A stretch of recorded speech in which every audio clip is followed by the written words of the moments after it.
Hello friends, welcome to our YouTube channel. And आज का ये वीडियो उन स्टूडेंट्स के लिए जो सीटेट फरवरी में अपना एग्ज़ाम देने वाले हैं, चाहे वो पेपर 1 का दे रहे हों या पेपर 2 का।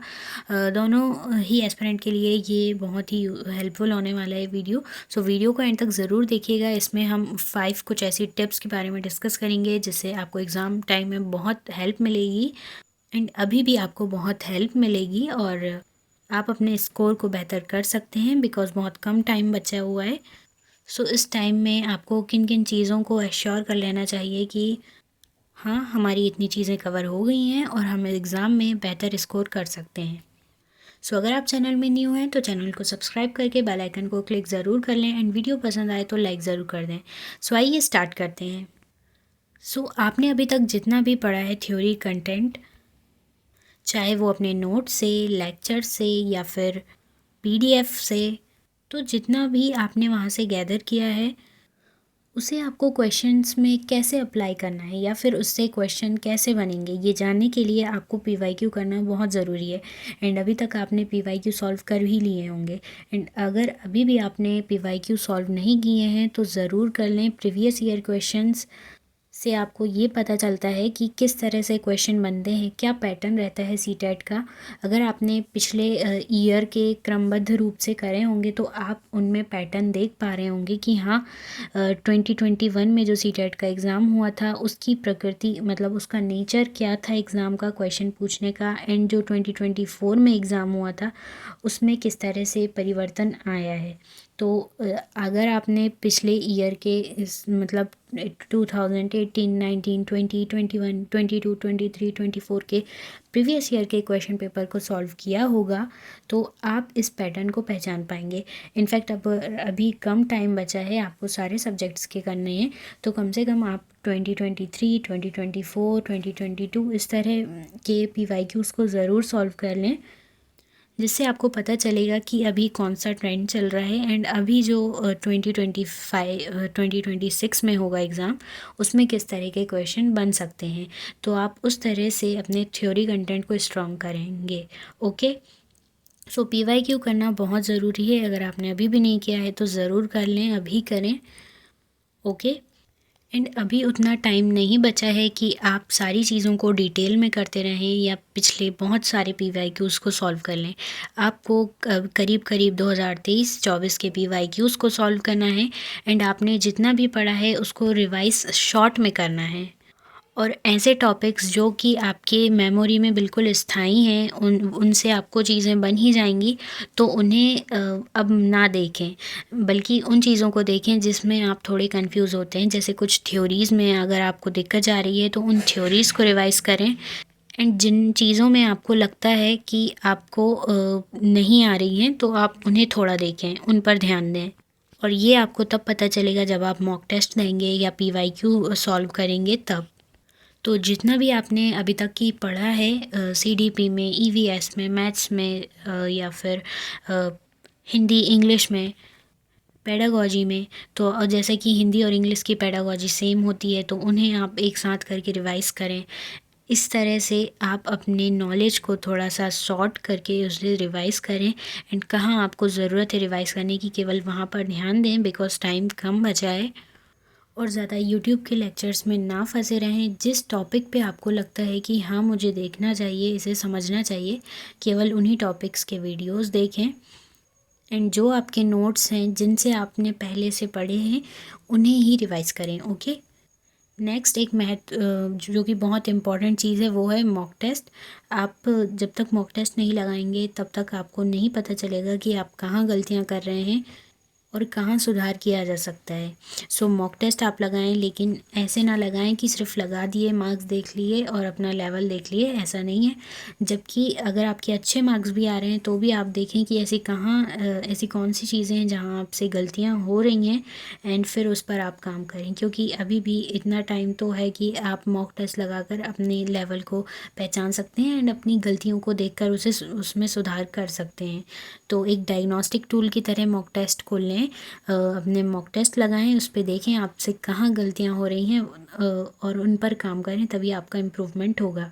ओके, और इसके अलावा मॉक टेस्ट से ही आपको पता चलेगा कि आपका लेवल कितना है, किस सब्जेक्ट में आपका स्थान कहाँ है और किस सब्जेक्ट में आपको काम करने की ज़रूरत है।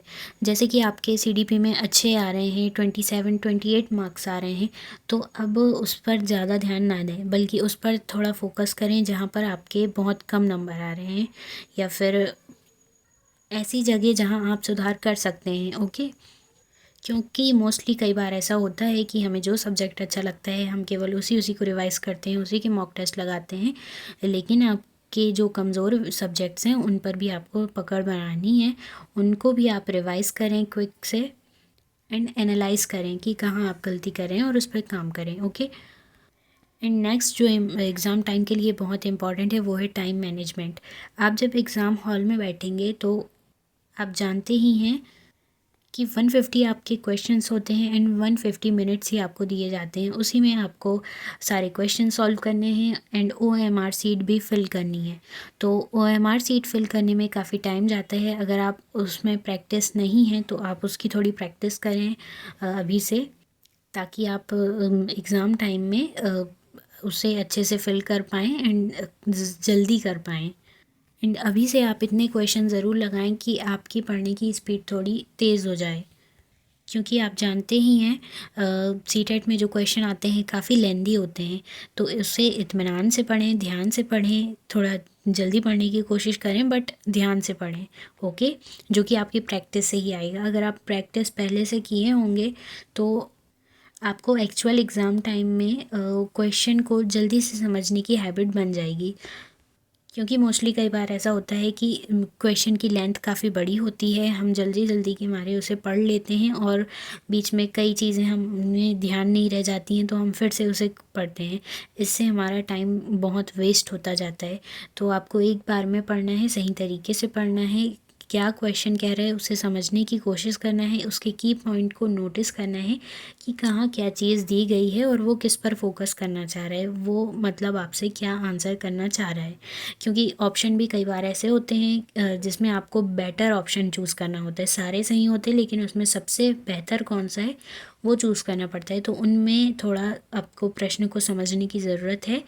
प्रश्नों को अच्छे से समझेंगे तो आप सही उत्तर तक आसानी से पहुंच सकते हैं। एंड एक्चुअल एग्ज़ाम में आप सबसे पहले क्या करेंगे, अपने टाइम को जल्दी यूज़ करने के लिए, मतलब टाइम को बचाने के लिए, कि जो आपके स्ट्रॉन्गेस्ट सब्जेक्ट हैं जिस पे आपकी पकड़ अच्छी है, उन सब्जेक्ट्स को आप पहले सॉल्व करें एंड देन फिर मॉडरेट में आप जाएं, फिर उसके बाद जो हार्ड या टफेस्ट आपको जो लगता है आप उस पर मूव करें। ओके, सो अगर आप इस पैटर्न पे चलते हैं तो आप को एक तो लास्ट टाइम पे स्ट्रेस नहीं होगा ज़्यादा, क्योंकि आपसे जितना अच्छे से आता है वो आप कर चुके होंगे, तो आपको उतनी टेंशन नहीं होगी। एंड जो आप स्ट्रॉन्गेस्ट सब्जेक्ट को पहले कर लेंगे तो आपको एक ऐसा रहेगा, उसे आप जल्दी सॉल्व कर लेंगे एंड टाइम आपका बचेगा, ताकि आप जो टफेस्ट पार्ट है उसे ईज़िली सॉल्व कर पाएँ टाइम पे। तो आप इस तरह से एग्ज़ाम में सॉल्व करिएगा क्वेश्चंस को। ओके, पहले जो आपके अच्छे सब्जेक्ट हैं जिस पे आपकी पकड़ अच्छी है उन्हें सॉल्व करें, फिर मॉडरेट पे जाएं, फिर जो टफेस्ट आपको पार्ट लगता है आप उसे सॉल्व करें। ओके, आई होप कि आपको ये सारी टिप्स समझ आ रही होंगी एंड यूज़फुल लग रही होंगी। आप अपना फीडबैक ज़रूर दीजिएगा। एंड लास्ट जो बहुत ही इम्पॉर्टेंट चीज़ है वो है स्ट्रेस। आप जितना स्ट्रेस लेकर बैठेंगे एग्ज़ाम हॉल में, आपका पेपर उतना ही अच्छा नहीं जाएगा। एंड अभी से भी आपको कोई इतनी टेंशन लेने की ज़रूरत नहीं है। आपने जितना पढ़ा है उसे अच्छे से रिवाइज़ करें एंड जितनी भी टिप्स मैंने पहले शेयर की आप उन्हें फॉलो करें, बिना स्ट्रेस के पढ़ाई करें एंड एग्ज़ाम हॉल में जब जाएं तो एकदम काम होकर बैठें, क्योंकि उस टाइम पे तो आपने जितना पढ़ना था वो तो पढ़ लिया। आपको क्वेश्चन पेपर दिया जाएगा उसमें आपको बेहतर करना है, तो आपको टेंशन नहीं लेना है कि चीज़ें याद आएंगी या नहीं, हमारे अच्छे मार्क्स आएंगे या नहीं। आपको तसल्ली के साथ एग्ज़ाम हॉल में बैठना है और सारे क्वेश्चंस को अच्छे से समझ कर अटैम्प्ट करना है। ओके, क्योंकि आधा पेपर आपका स्ट्रेस पर ही डिपेंडेंट है। अगर आप जितना स्ट्रेस लेंगे तो आपका पेपर उतना ही बिगड़ जाएगा।